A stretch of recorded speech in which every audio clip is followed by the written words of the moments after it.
আসসালামু আলাইকুম, সবাই কেমন আছেন? আজকে আমি চিংড়ি মাছের মালাইকারি আপনাদের সাথে শেয়ার করব। আসলে আমি যে এই মালাইকারি ভিডিওটা করব সেটা আমি আগে চিন্তা করি নাই। যদি চিন্তা করতাম তাহলে আমি আরও গুছিয়ে তারপর আমি ভিডিওটা করতাম। তো ভিডিওটা মালাইকারিটা যখন করতে বসাবো তখন মাছগুলো যখন বাছতে আসবো তখন মনে হলো যে আমি একটু ভিডিওটা করে ফেলি। যেহেতু এমনি সময় পাই না, আজকে যেহেতু একটু সুযোগ পেয়েছি সেহেতু আমি আপনাদের সাথে এই ভিডিওটা শেয়ার করি, রেসিপি ভিডিওটা শেয়ার করি। আর তাই ঝটপট ভিডিওটা করে ফেললাম। আমি প্রথমে হলুদ দিয়ে মাছগুলো একটু অল্প করে ভেজে নিব, বেশিক্ষণ না, হালকাভাবে অল্প করে একটু ভেজে নিব, একটু কালারটা চেঞ্জ হলেই উঠিয়ে নিব। তো আমি যেভাবে মালাইকারিটা তৈরি করব আপনারা যদি ঠিক একই রকমভাবে তৈরি করতে পারেন তাহলে বিশ্বাস করেন মালাইকারির স্বাদটা কখনো বলবেন না, মানে যে খাবে সেই প্রশংসা করবে। এই তো চিংড়ি মাছগুলি ভাজা হয়ে গিয়েছে, এবার আমি মশলাটা কষিয়ে নেব। আসলে আমার খুবই পছন্দের হলো এই চিংড়ি মাছের মালাইকারি। আপনাদেরকে তো বলতেই ভুলে গেলাম আসলে আমি কী দিয়েছি। তো আমি আবারও বলে নিচ্ছি। এখানে ফার্স্টে আমি পেঁয়াজ তেলে দিয়েছি। দেওয়ার পর আমি পেঁয়াজ কুচি প্রথমে তেলে দিয়েছি। তারপর আমি পেঁয়াজ বাটা দিয়েছি। তারপর দিলাম রসুন বাটা অল্প পরিমাণে, আদা বাটা সামান্য পরিমাণ। আমি ১ চামচের মতো আদা বাটা দিয়েছি, হাফ চামচের মতো রসুন বাটা দিয়েছি। আর পেঁয়াজ বাটাটা একটু বেশি দিয়েছি। পেঁয়াজ বাটাটা আমি ১ কাপের মতো দিয়েছি। দিয়ে আমি খুব ভালো করে আমি কষিয়ে নিচ্ছি।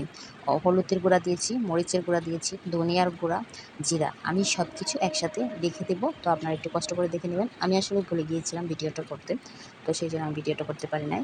তো এই তো মশলাটা আমার খুব ভালো করে কষানো হয়ে গিয়েছে। এবার আমি মাছগুলো দিয়ে দিচ্ছি। মাছগুলো দিয়ে আমি কিছুক্ষণ একটু কষিয়ে নেব। তারপর আমি দিয়ে দেবো নারিকেলের দুধ। আর নারিকেলের দুধ বলতে আপনারা নারিকেলটা বেটে তারপর যে রসটা পাবেন সেটাই হলো নারিকেলের দুধ। আর নারিকেলের দুধ যদি না থাকে আপনারা গরুর দুধ অথবা গুঁড়া দুধ, আপনারা যেকোনো দুধই ইউজ করতে পারবেন। আমি প্রতিটা ভিডিওতে যে টিপসটা বলি আজকেও আমি সেটা বলছি যে আপনারা মশলা যত ভালোভাবে কষাবেন বিশ্বাস করেন খাবারটা খেতে ঠিক ততটাই ভালো হবে। এই চিংড়ি মাছের মালাইকারির মাঝে আপনাকে মশলাটা খুব ভালোভাবে কষাতে হবে। যত ভালো করে কষাবেন আপনার মালাইকারিটা খেতে ততটাই ভালো হবে।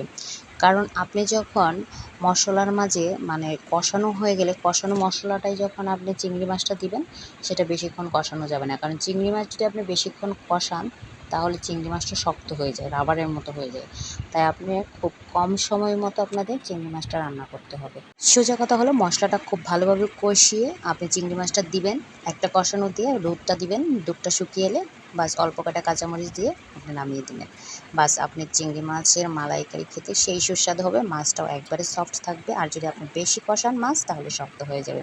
এই তো দেখুন আমার চিংড়ি মাছের মালাইকারি তৈরি হয়ে গেছে। আমি এত শুকাবো না, আমি একটু লাসা লাসা রেখেছি, কারণ লাসা লাসাটাই আমার ভালো লাগে, খেতে ভালো লাগে। এত শুকনো শুকনো খেতে পারি না, ভালো লাগে না। তো এবার হচ্ছে খাবারের টেবিলে চলে যাবে, এই তো পরিবেশন করব। তো আমার রেসিপির ভিডিওটা আপনাদের কাছে কেমন লাগলো অবশ্যই কমেন্টসে জানিয়ে যাবেন। আর ভালো লাগলে অবশ্যই শেয়ার করে দেবেন। আল্লাহ হাফিজ, আসসালামু আলাইকুম।